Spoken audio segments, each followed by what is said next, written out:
حضور نبی رحمت صلی اللہ علیہ وآلہ وسلم نے اس دواجی زندگی کے حسن پر کتنی خوبصورت بات ارشاد فرمائی. فرمایا کہ عورت کے بیوی کے مزاج سے آپ کو موافقت نہیں ہے، اس کی کچھ عادتیں تمہیں ناپسند ہیں، تو اس کی کچھ ایسی عادتیں بھی ہوں گی جو تمہیں پسند ہوں گی. تو ادھر بیوی کو یہ ارشاد کیا کہ اگر اللہ کے علاوہ کسی کو سجدہ جائز ہوتا تو میں خاتون کو حکم دیتا کہ وہ اپنے شوہر کو سجدہ کیا کرے. اگر خاتون اس کو مد نظر رکھے تو شوہر کو شکایت پیدا نہیں ہو سکتی، اور اگر شوہر اس حدیث کو مد نظر رکھے کہ اس کی کچھ عادتیں مجھے ناپسند ہیں تو کچھ عادتیں ایسی بھی ہیں جو مجھے پسند ہیں، یہ ماں باپ کا گھر چھوڑ کے آئی ہے، میرے لیے وطن چھوڑا ہے، اپنا آبائی گھر چھوڑا ہے، بہن بھائیوں کو چھوڑ کے میرے لیے وقف ہو گئی ہے، تو یہ چیزیں یقیناً مرد کے لیے اس عورت کی محبت کو پیدا کرنے کے لیے کافی ہیں. حضور نبی رحمت صلی اللہ علیہ وآلہ وسلم نے یہ بھی ارشاد فرمایا کہ جب کوئی شخص نکاح کرتا ہے تو شیطان واویلا کرتا ہے کہ اس نے اپنے آپ کو مجھ سے بچا لیا. چونکہ شیطان کا بہت بڑا جال یہ ہے کہ وہ ریشمی جال پھینک کے انسانوں کو پھانستا ہے، تو جب کوئی نکاح کرتا ہے تو وہ پریشان ہو جاتا ہے. اور ایک حدیث میں یہ بھی ارشاد فرمایا گیا کہ جب کوئی شخص نکاح کرتا ہے اس کے آدھے دین کی حفاظت اللہ نے کر دی، اور باقی آدھے دین کے بارے وہ اللہ سے ڈرے. نکاح ایک عہد ہے، ایک پیمان ہے جو زندگی گزارنے کا زوجین کے درمیان ہوتا ہے. اور شریعت اسلامیہ میں النکاح ینعقد بالایجاب والقبول لفظاً بحضور الشاہدین بالغین عاقلین حرین مسلمین. دو عاقل بالغ مرد، آزاد مرد، یا ایک مرد اور دو مردوں کی موجودگی میں ایجاب اور قبول کا نام نکاح ہے. اور اس نکاح میں مہر مقرر کیا جائے، اور وہ مہر مرد کی حیثیت کے مطابق ہو. ہم شادی میں لاکھوں روپے خرچ کرتے ہیں، لیکن جب مہر کی باری آتی ہے تو اس وقت ہمیں 32 روپے اور 10 آنے یاد ہوتے ہیں، جبکہ اتنے پیسے تو بچہ بھی نہیں لیتا. اور یہ مہر حق بدا ہے، یہ عورت کا حق ہے، تو یہ کشادگی کے ساتھ حق مہر پیش کرنا چاہیے، اور عورت کا حق ہے. دو گواہوں کا موجود ہونا، اور پھر نکاح اعلانیہ ہونا چاہیے. حضور نے ارشاد فرمایا اعلنوا ھذا النکاح واجعلوہ فی المساجد، کہ نکاح کا اعلان کرو اور اسے مسجدوں میں منعقد کرو. نکاح کے اعلان کے جو مقاصد ہیں وہ بچہ جانتا ہے، تاکہ جب زوجین چلیں گے آئیں گے کہیں بیٹھیں گے تو لوگوں کو پتہ ہوگا کہ ان کا نکاح ہوا ہے، کوئی شک کی نظر سے نہیں دیکھ سکے گا. اور دوسرا ارشاد فرمایا اس کو مسجدوں کے اندر منعقد کرو. اور پہلے نکاح مساجد میں ہی ہوا کرتے تھے، لیکن پھر جوں مرور زمانہ کے ساتھ تبدیلیاں آئیں تو ایک تبدیلی یہ بھی آئی کہ نکاح مسجدوں میں نہ ہونے لگے. عیسائیوں میں آج بھی جوڑا گرجا گھر میں جاتا ہے، اور پادری کو ان کے پاس نہیں آنا پڑتا، بلکہ وہ وہاں جا کر کے عبادت خانے کے اندر اپنے گرجا گھر کے اندر جا کے نکاح کرواتے ہیں. تو آج بھی نکاح کی برکتیں حاصل کرنے کے لیے ہم اس کو مساجد کے اندر منعقد کرنے کا جو شرعی حکم ہے اس کی پابندی کریں تو نکاح کے اندر بہت ساری خیر و برکت پیدا ہوگی۔ آسان نکاح فرمایا گیا ہے وہ ہے جس کے اندر اخراجات بہت کم آئیں۔ ہم نے نکاح کو مشکل بنا لیا ہوا ہے اور اس کے ساتھ اتنے لوازمات پیدا کر دیے گئے ہیں کہ اس زمانے کے اندر بدی آسان ہو گئی ہے اور نکاح مشکل ہو گیا ہے۔ حضور علیہ السلام کے زمانے میں ایسا نہیں ہوتا تھا۔ سیدہ طیبہ طاہرہ سیدہ فاطمہ الزہرا رضی اللہ تعالی عنہا کا نکاح دیکھیے اور ان کو جو جہیز حضور نے دیا ہے اس کو دیکھیے اور زندگی کو سہل بنانے کی کوشش کیجیے۔ آج جس کے ہاں 4 بیٹیاں پیدا ہو جاتی ہیں اس کی نیند اڑ جاتی ہے۔ ایک تو یہ کہ اچھے رشتے میسر آنا مشکل، دوسرا مرحلہ بیٹوں کی طرف سے بیٹے والوں کی طرف سے ایک لمبی فہرست ہوتی ہے کہ ہمیں یہ دیا جائے۔ بعض لوگ بولتے نہیں لیکن وہ کنائے میں اشارے میں بتا دیتے ہیں، اور اگر ان کی ڈیمانڈ پوری نہ کی جائے یا ان کی جو توقعات ہیں ان کو نہ سمجھا جائے تو بیٹی سسرال میں جا کے سکھ کی زندگی نہیں گزار سکتی۔ اور معاشرے کا کتنا کمینہ شخص ہے وہ جو کسی کی بیٹی کو اس لیے تنگ کرتا ہے کہ وہ جہیز نہیں لے کے آئی یا وہ اس کی خواہش کے مطابق اس کی توقع کے مطابق جہیز نہیں لائی۔ شریعت اسلامیہ نے تو نکاح کو آسان قرار دیا، اور یہ جو ہم اتنی لمبی چوڑی باراتیں لے کر کے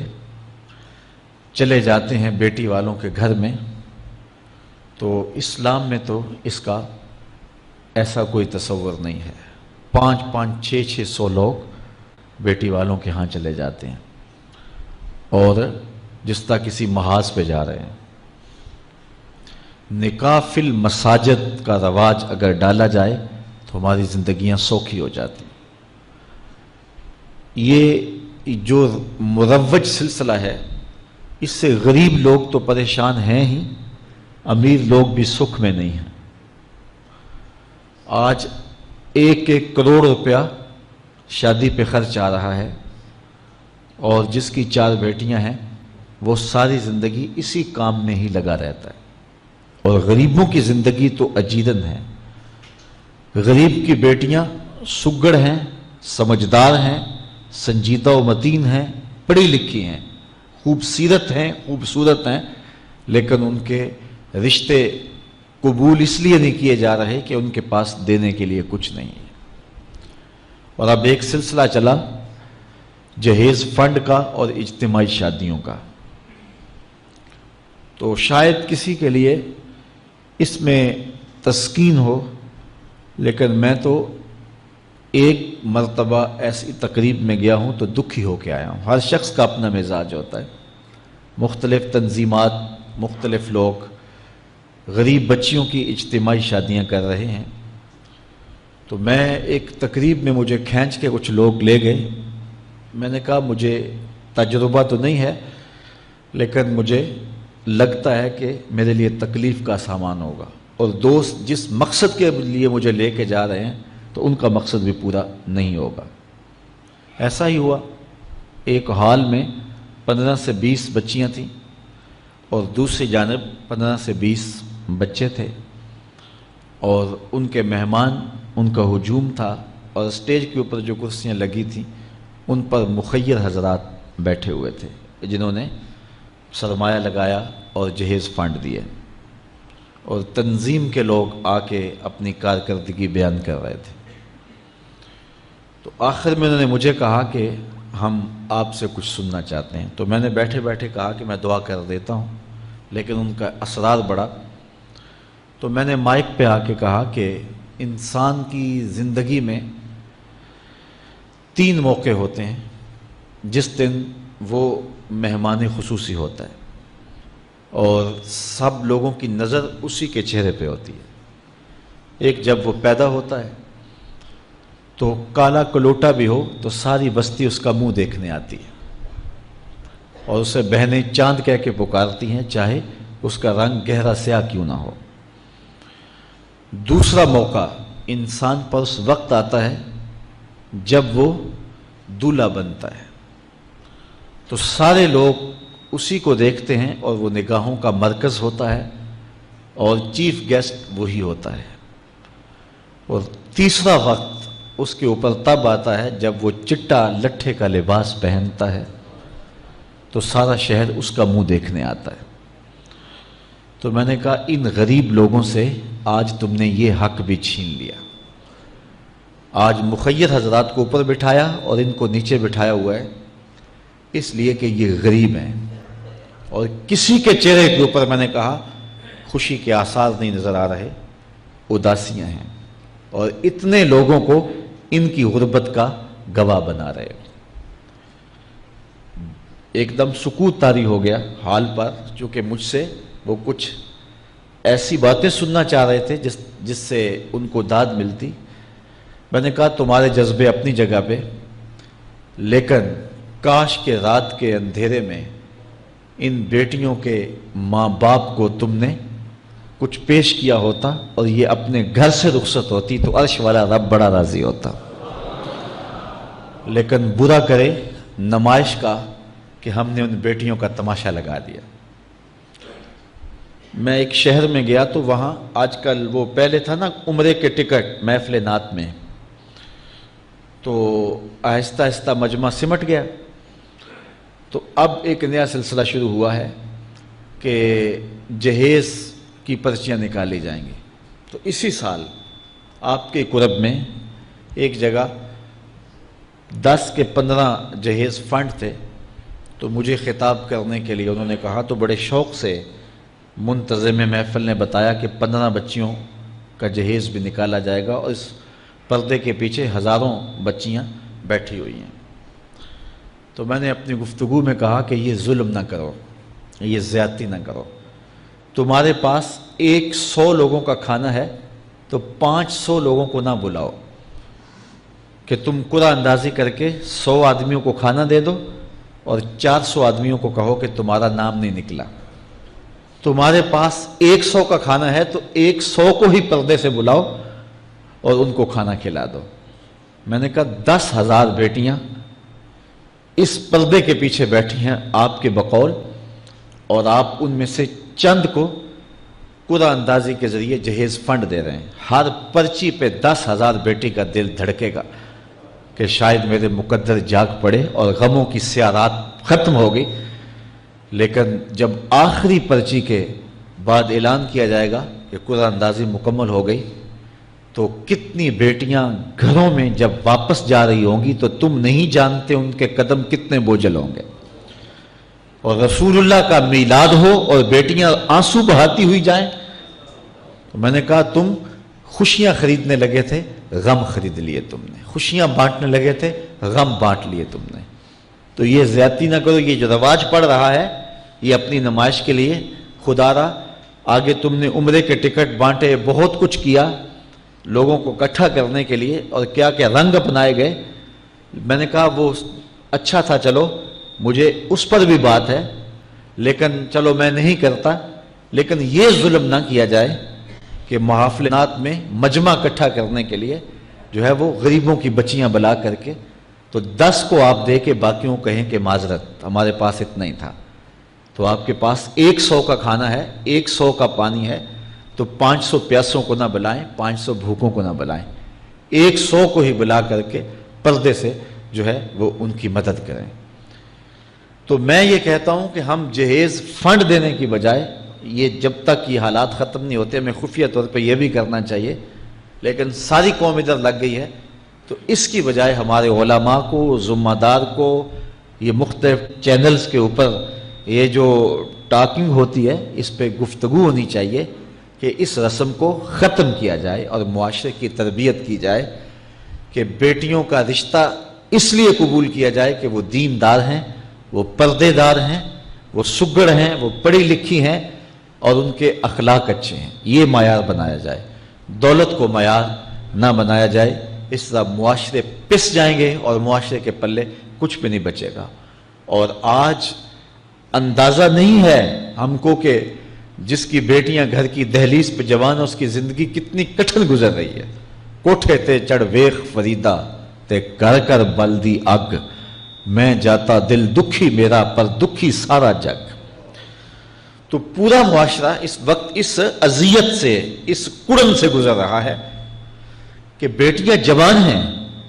اور رشتے نہیں مل رہے، اور پھر اگر رشتے مل رہے ہیں تو بیٹے والوں کے نخرے ہی بڑے عجیب ہیں، اور پھر جس طرح وہ بیٹیوں کو، غریبوں کی بیٹیوں کو لونڈیاں بنا کے اپنے گھروں میں رکھتے ہیں، تو یہ ایک الگ درد کی اور دکھ کی کہانی ہے۔ میرے پاس لوگ آتے ہیں، دعا کیجئے، کاروبار نہیں ہے، معاشی بحران ہے، مالی پریشانیاں ہیں، بچے کے امتحان سر پہ ہیں، بہت سارے مسائل لے کر لوگ آتے ہیں، لیکن کوئی نہیں، لوگ حوصلے سے مصائب کا مقابلہ کرتے ہیں، کاٹتے ہیں۔ لیکن کچھ لوگ آتے ہیں دعا کے لیے تو بات کرتے ہی آنکھیں چھلکنے لگتی ہیں اور میرا دل بھی قابو میں نہیں رہتا۔ لوگ کہتے ہیں کہ حضرت دعا کرو، بیٹی سسرال میں دکھی ہے، اللہ سکھ دے دے۔ تو میں دعا بھی کرتا ہوں، لیکن میں تنہائی میں جا کے روتا ہوں کہ اس درد کا مداوع کیا ہے، اس دکھ کا علاج کیا ہے، اور معاشرہ تیزی سے اس تکلیف کی طرف بڑھ رہا ہے، اور طلاق کی شرح بھی جو ہے وہ بڑھتی چلی جا رہی ہے۔ میرے پاس ایک دن ایک صاحب آئے، ساتھ ان کی بیوی تھی، اور میں نہیں جانتا ہوں، عزت دار لوگ تھے، تو انہوں نے کہا کہ ہم آپ سے کوئی تنہائی میں بات کرنا چاہتے ہیں۔ تو ان کے اپنے عزیز تھے، بیٹیاں اس شخص کی زیادہ ہیں، اپنے عزیزوں میں شادی کر دی، تو اس وقت انہوں نے طے کر لیا کہ کوئی بات نہیں، ہم جہیز نہیں لیتے۔ لیکن وہ باپ بلک بلک کے مجھے کہہ رہا تھا کہ کتنے دنوں سے میری بیٹی گھر آ کے بیٹھی ہوئی ہے، اور وہ کہتے ہیں کہ اتنی دیر واپس نہ آنا جب تک تیرا جہیز پورا نہیں ہو جائے گا۔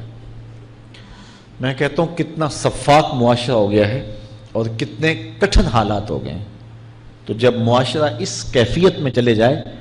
تو پھر انارکی پھیلتی ہے اور معاشرے پھر قائم نہیں رہتے۔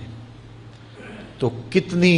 باپ کی دہلیز پر بوڑھی ہونے والی بیٹیاں، ان کی سسکیاں، ان کی آہیں اور ان کی چیخیں اس معاشرے کو بے چین کی ہوئی ہیں۔ تو امیر لوگوں کی ذمہ داری ہے کہ وہ غریبوں کے دکھ بانٹ لیں۔ اللہ تعالیٰ ارشاد فرماتا ہے کہ فکو رقبہ او اطعام فی یوم ذی مسغبہ، کسی پھنسے ہوئے کی گردن چھڑانا یہ بڑی نیکی ہے۔ تو اس وقت غریب کی بیٹیوں کا رشتہ کوئی قبول نہیں کرتا۔ اگر کوئی نوجوان اور اگر کوئی سرمایہ دار غریبوں کی بیٹیاں قبول کر لے تو یہ اس کی مہربانی ہوگی، اور اگر یہ نہیں کر سکتا تو کم از کم ان بیٹیوں کی شادیوں کا اہتمام کیا جائے، لیکن یہ مہربانی کی جائے کہ غریبوں کی بچیوں کو نمائش گاہ میں نہ کھڑا کیا جائے اور ان کی غربت کا تماشا نہ بنایا جائے۔ رات کی تنہائی میں ان کے ماں باپ کی خدمت کی جائے تاکہ وہ اپنی بیٹیوں کو عزت سے اٹھا سکیں۔ میرے حضور نے ارشاد فرمایا وَرَجُلٌ تَصَدَّقَ بِصَدَقَةٍ فَأَخْفَاهَا حَتَّى لَا تَعْلَمَ شِمَالُهُ مَا تُنْفِقُ يَمِينُهُ، جس شخص نے تنہائی میں خیرات کی کہ دائیں ہاتھ نے جو خرچ کیا بائیں کو پتہ بھی نہ چلا، قیامت کے دن جب کوئی سایہ نہیں ہوگا اللہ اس شخص کو اپنے عرش کا ٹھنڈا سایہ عطا فرمائے۔ تو یہ جو اجتماعی شادیوں کا ماحول ہے، تو اگر اس کو ہم اس میں تبدیل کر لیں کہ غریبوں کی عزت نفس مجروح نہ ہونے پائے، تو اللہ تعالیٰ یہ توفیق نصیب فرمائے اور معاشرے کے اندر ایسے لوگ نکلیں جو معاشرے کے دکھ بانٹتے ہیں۔ اور علماء کو ممبر و محراب سے زوردار آواز اٹھانی چاہیے کہ یہ جو رسم پیدا ہو گئی ہے جہیز کی، اور اس کے بغیر بیٹیاں گھر سے رخصت نہیں ہو سکتی ہیں، تو اس کو ختم کیا جائے اور اس کے خلاف عملی جہاد کیا جائے۔